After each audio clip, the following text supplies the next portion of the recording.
is from this juncture that we invite the next guest to give his speech. That is none other than Professor John Akec, the Vice Chancellor of the University of Juba, to come and address this gathering. You're most welcome.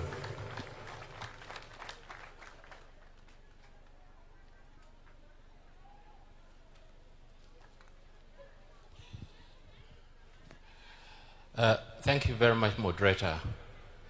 In the spirit of saving time and saving space for what I would like to share, I just want to lay all protocols observed. The Honorable Minister, the former ministers, actually, the Governor of Central Bank, the Undersecretaries, the Director Generals, all the distinguished guests, with your names and places. I borrow from General Lagwan, say, Salam alaikum wahid, wahid, wahid, wahid. I borrow from Vice President Waniga, and I say Mabrukat, Mabrukat.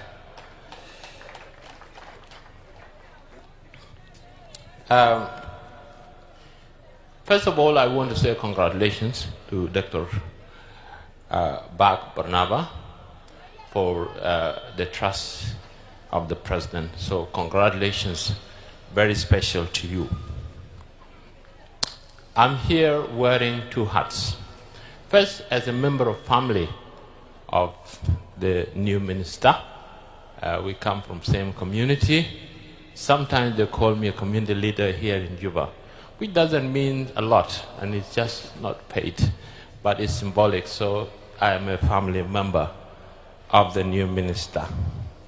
I may have advantage of being close to him. If something goes wrong, maybe I can whisper in his ears. So I think, but I don't give it so much. Somebody called me this morning, say, can we celebrate, do something as a community? I say, celebrate what? This was not given to us as a community, you know. And if he wants to invite us into his house to celebrate, I'm quite happy to come there. But if you want to celebrate as a community, give him 1 year. And if he achieves anything, then after that we can call him. But I also wear another hat as a Vice Chancellor of the, a main university in the country and in the capital, the University of Juba. I think that is more important. I am a lay advisor to the government and to the people. I, like a bishop, I tell them, you are going this wrong this way. And they can do anything they want to do with it. And if they don't, all the politicians will eventually pay the cost of, ignoring, the advice. Whether this is the minister or whether this is president. We don't have anything to hide. We just tell them, please, you have to take care of the country very well. So, as the Vice Chancellor of the University of Juba, I want actually to think every time we welcome new minister, every time we welcome new undersecretary, and things don't seem to change a lot from 2005. And I can say Minister of Finance is a destructive machine, that roll about, bringing people happily in and spitting them out there. Brood and okay, and nothing really changed. Of course, things change. And of course, we as a citizen, we don't get happy. So we don't say that you haven't done anything. You do something, but our expectations are even higher. And our needs are even greater. And so we acknowledge everybody who has actually taken that docket. But we have to acknowledge that we need to do better as a country. I just want to have a few thoughts. which is not the first time for me to say, I think a table, as you know, needs 3 or 4 chairs to stand. A government needs 3 or 4 legs to stand. A government, in my view, needs at least 5 legs to stand. If one of the legs is weak, it's wobbly.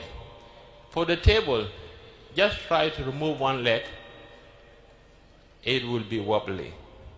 And I think we don't have those legs. They are there, but they are not really strong. One is a strong, competent civil service that is underpinned by the rule of law.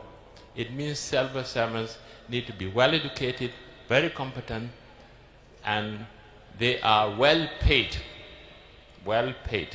than anybody in the country. They carry the executive, they carry legislative, they carry judiciary.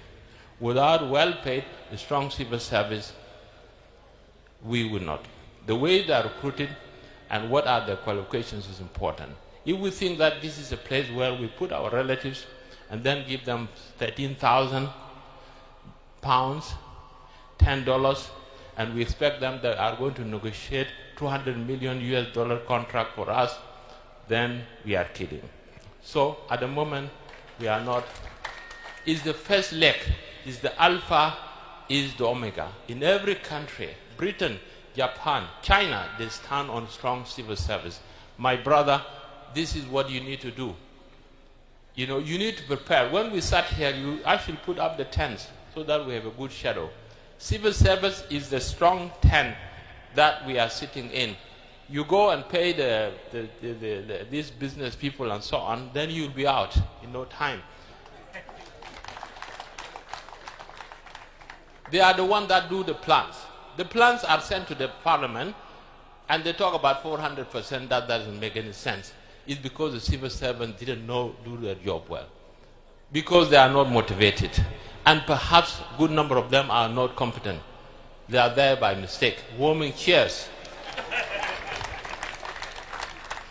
So that's the strong pillar. This is the beginning of good thing. When China put philosophers as civil servants to do accounting and auditing and laws, China has 2,000 years of stability after being a country like South Sudan, country of war. Civil service, civil service, civil service. Take care of them. The first leg. The second leg is planning. There must be a way for us to generate good plans, prioritize. You arrive at the parliament, they tell you, you have forgotten this, you have forgotten that, you haven't forgotten this. We have so many roads, and none of them is moving. You have to start with 2 roads. Some places have 4 lanes, and other places has none. Is that a priority? You spread 2 lanes first of all, strong roads through the country, and after that widen them. It's because of poor planning. Planning is not happening in the Ministry of Finance and Planning. We only have finance, but we don't have planning. Please, take care of planning. Planning will generate the priorities right, and will make good plans, and will actually implement them. Budget, you know, now you find that some budget is made, and then the budget, they say there's ceiling, and then some government ministry get more than others, and others don't get anything. But in fact, you find the expenditure is higher than the budget that was planned.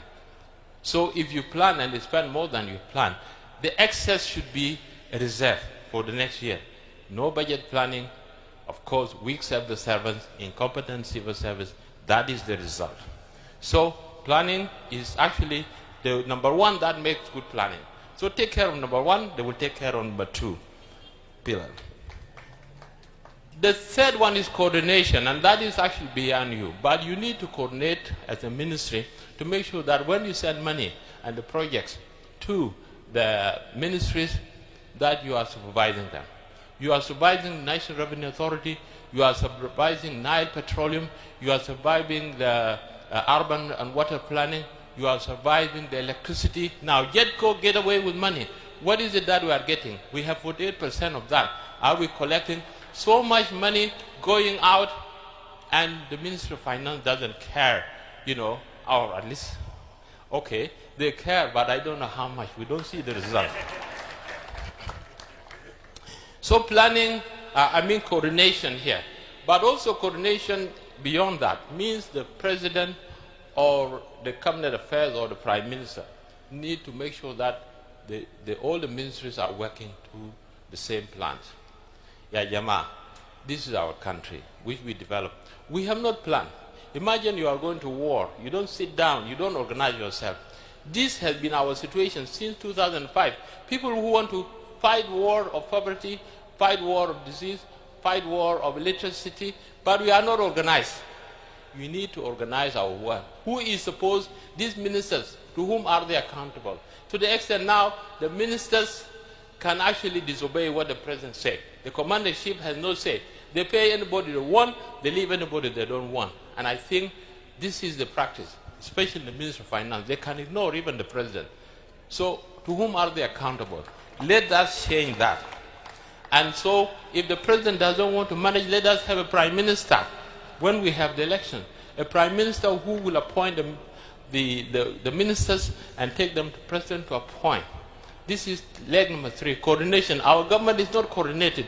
The president is overwhelmed by all the visitors and all these people want to see him, the dignitaries, and the ministers are just doing as they like, and the country is going to the wolves. So please, coordination is important, but in a small way, the Minister of Finance can coordinate the financial docket, can coordinate the revenue. Nile Petroleum is just something that gives away. Revenue Authority collects, so much exemptions, yeah, and so much uncollected tax bases. Please, you have to coordinate. You are the leader, and also the central bank. What they do, it is actually they have to be supervised by. Number 4 is revenue mobilization. Of course, we have the revenue, but we need to correct one thing. We talk about oil revenue and non-oil revenue. No, the revenue is the tax. There is a saying, it said, the king is the treasury and treasury is the king. And it says that you cannot rule what you cannot tax. It means, if you have places, and you know what happened? These stop points that we have, it's because they are not being paid well. That's why they are collecting. Yeah? That's why the traffic policeman is stopping people carrying water and trying to charge them, and so forth, because they are underpaid. Now, if you pay them well, this phenomenon will disappear. So revenue is tax. The country South Sudan need to rest on tax, not on oil revenue. Please correct that terminology. We are talking about tax and non-tax. Non-tax is the oil, but of course the oil doesn't come to us. We don't know where it goes. Number 5 is education, education, education, education. Now, if you ask Korea, if you ask Malaysia, South Korea, you ask Malaysia, you ask Japan, how did they get there? They invested in education. So those are 5 pillars that we need. Education, training like this, the center we have is not being used, but actually this is inherited from the first government. In fact, they say Juba has actually so many buildings, but you count how many buildings belong to the government? Very few. But you find that private buildings are more, and they are beautiful. Now, I think 5 legs. At the moment, they are wobbly. Civil service is not being paid well, is not competent, is not being taken care of, and I'm going to finish. And then planning and so forth.